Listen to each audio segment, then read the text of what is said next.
Ronaldo central striker, but এখন কিন্তু তার খেলার পুরো প্যাটার্নটা চেঞ্জ করে ফেলেছে, ড্রিবলিং করার চেষ্টা করেছে রোনালদো। এবার যেটা হচ্ছে Ronaldo central striker, Ronaldo is not movement striker, হ্যাঁ, নট লিঙ্ক আপ স্ট্রাইকার।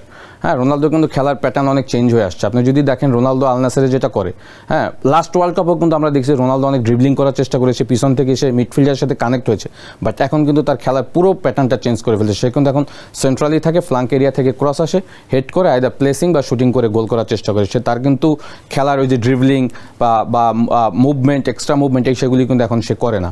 সুতরাং যেটা হয়েছে পর্তুগাল এইবারে যে স্কোয়াড, আমি কিন্তু পর্তুগালকে ওয়ার্ল্ড চ্যাম্পিয়নের দিকে একদম সামনের দিকে রেখেছি, আপনি জানেন, বিকজ তাদের মিডফিল্ড, হ্যাঁ, আপনি যদি দেখেন ব্রুনো ফার্নান্দেস, হ্যাঁ, জোয়াও নেভাস, তারপর হলো ভিতিনা, এদের মতো ওয়ার্ল্ড ক্লাস মিডফিল্ডার যারা রিসেন্টলি বিশ্বের বড় বড় ক্লাবগুলিতে পারফর্ম করে আসছে এবং প্যারিস সেন্ট জার্মেইকে চ্যাম্পিয়ন করেছে, যেখানে জোয়াও নেভাস এবং ভিতিনার অসম্ভব আসলে আপনি জানেন কন্ট্রিবিউশন ছিল।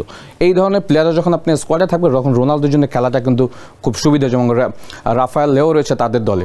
সুতরাং আমি মনে করি যে রোনালদোর এবার খেলাটা আরও সহজ হবে, বিকজ সে অনেক বল আমার কাছে মনে হয় যে সাপ্লাই পাবে।